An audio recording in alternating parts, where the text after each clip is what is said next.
ഉൽപ്പത്തി പുസ്തകം 6-ാം അധ്യായത്തിൽ നിന്ന് ചോദിക്കാവുന്ന ചോദ്യങ്ങളും ഉത്തരങ്ങളും. ചോദ്യം 1. മനുഷ്യരുടെ പുത്രിമാർ സൗന്ദര്യമുള്ളവരെന്ന് കണ്ടത് ആര്? ഉത്തരം ദൈവത്തിൻ്റെ പുത്രന്മാർ. അടുത്ത ചോദ്യം, എന്നു മുതലാണ് മനുഷ്യൻ്റെ ആയുസ്സ് കുറഞ്ഞത്? ഉത്തരം നോഹയുടെ കാലം മുതൽ. അടുത്ത ചോദ്യം, മനുഷ്യൻ്റെ ആയുഷ്കാലം എത്രയാകുമെന്ന് ദൈവം പറഞ്ഞു?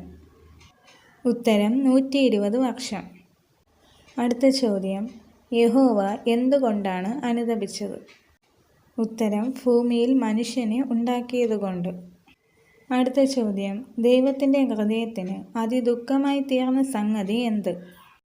ഉത്തരം മനുഷ്യനെ ഉണ്ടാക്കിയത്. യഹോവയുടെ കൃപ ലഭിച്ചതായി രേഖപ്പെടുത്തിയ ആദ്യ വ്യക്തി ആരാണ്? ഉത്തരം നോഹ. അടുത്ത ചോദ്യം, നോഹ പെട്ടകം നിർമ്മിക്കാൻ ഉപയോഗിച്ച തടി ഏത്? ഉത്തരം ഗോഫേർ. അടുത്ത ചോദ്യം, നോഹയുടെ പെട്ടകത്തിൻ്റെ നീളം, വീതി, ഉയരം ഇവ എത്ര? ഉത്തരം 300 മുഴം, 50 മുഴം, 30 മുഴം. അടുത്ത ചോദ്യം, നോഹയുടെ പെട്ടകത്തിൻ്റെ അകത്തും പുറത്തും തേച്ചത് എന്ത്? ഉത്തരം കീൽ. അടുത്ത ചോദ്യം, പെട്ടകത്തിന് എത്ര വാതിലുകൾ ഉണ്ടായിരുന്നു? ഉത്തരം 1.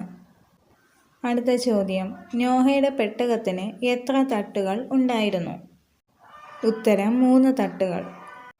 ഇവിടെ ചോദിച്ചിട്ടുള്ള എല്ലാ ചോദ്യങ്ങൾക്കും അതിൻ്റെ റെഫറൻസും കൂടെ ഉൾപ്പെടുത്തിയിട്ടുണ്ട്. സംശയമുള്ളവർ അതൊന്ന് ബൈബിൾ നോക്കി റെഫർ ചെയ്യുക.